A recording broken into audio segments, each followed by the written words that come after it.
আপনারা দেখছেন তারাপীঠ টিভি, সর্বদা সত্যের পথে। নৃশংসভাবে হত্যার প্রতিবাদে ফাঁসির দাবিতে জাতীয় সড়ক অবরোধ করলেন ভারত জাকাত মাঝি পরগনায় বীরভূম সংগঠনের পক্ষ থেকে। বীরভূমের মল্লারপুর থানার আমভার মোড়ে 14 নম্বর জাতীয় সড়ক অবরোধ করলেন।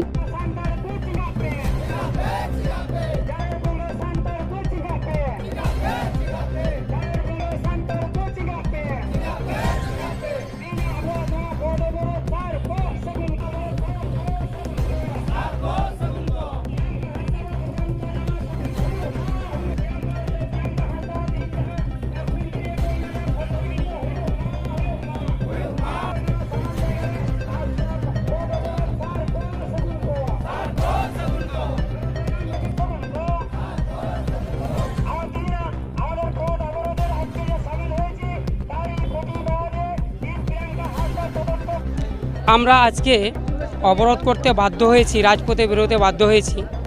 আমাদের স্বাধীনতা দিবস এর আগের দিন, যেটা 14ই আগস্ট, আমাদের দূরশিক্ষা প্রার্থী যিনি প্রিয়াঙ্কা হাঁসদা ছিলেন, তিনি গত 14ই আগস্ট যে শক্তিগড়ে, বর্ধমান ডিস্ট্রিক্টের শক্তিগড়ে তিনি নির্মমভাবে অত্যাচারিত হয়ে গলা কেটে, তাকে যে চিত্রে দেখা যাচ্ছে তাতে গলা কেটে এবং নির্মমভাবে অত্যাচার করে তাকে খুন করা হয়েছে। এবং এই যে নিরাপত্তাহীনতা, এই শিক্ষার্থী হয়েও নিরাপত্তাহীনতার জন্যে এই আদিবাসী মহিলাকে একে নির্মমভাবে হত্যা করা হলো।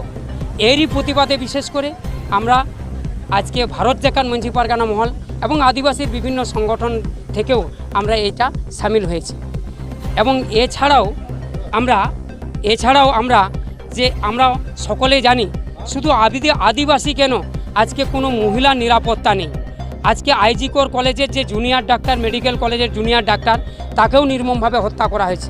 সেখানে তার তদন্ত সাপেক্ষ চলছে এবং তদন্ত সাপেক্ষ হলেও আমরা পুলিশ প্রশাসন এবং সরকারি আমলাদেরকে, শুধু উনি যে মহিলা আইজি কোরের ডক্টর ছাড়াও আমাদের যে শিক্ষার্থী আদিবাসী মহিলা যে তিনি প্রিয়াঙ্কা হাঁসদা গত 14ই আগস্টে নির্মমভাবে হত্যা করা হয়েছে, তার প্রতি আজ পর্যন্ত কোনো সচেতনতা ভাব এখনও পুলিশ প্রশাসন এবং সরকারি আমলারা করেনি। এবং বিশেষ করে ওই প্রিয়াঙ্কা হাঁসদার জন্যও আমরা খুব গুরুত্ব দিয়েছি।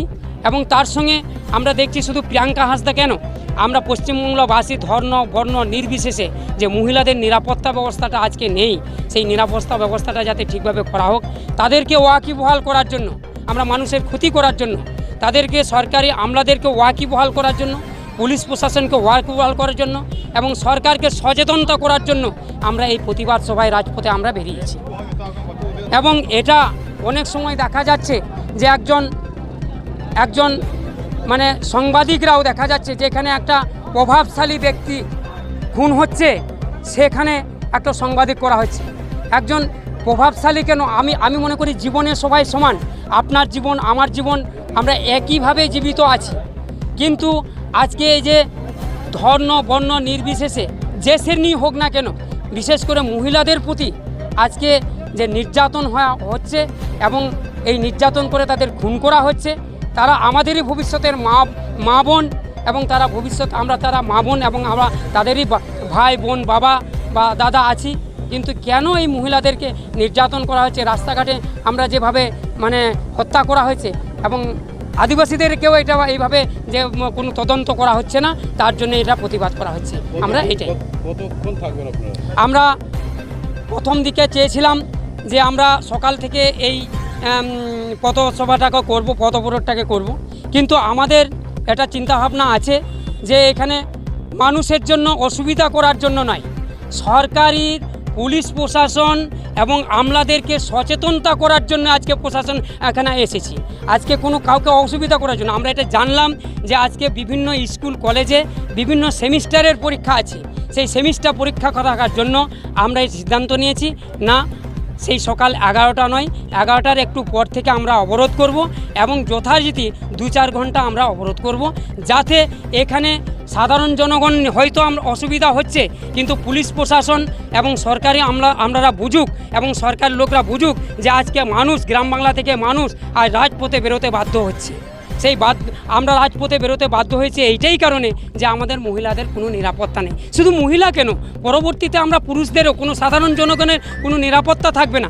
তাই আমরা আজকে প্রত্যেকটা ব্লকে প্রত্যেকটা জেলায় পশ্চিমবাংলায় সে আদিবাসী ভারত জাকাত মাঝি পারগানা মহল থেকে আজকে এই পথসভাটা করা হচ্ছে এবং পথঅবরোধটা করা হচ্ছে, যাতে ওই আমার এই প্রিয়াঙ্কা হাঁসদার খুনিদেরকে তদন্ত করা হোক এবং তাদের গ্রেপ্তার করে বিচার করে তাদের কঠোর থেকে কঠোর শাস্তি দেওয়া হোক।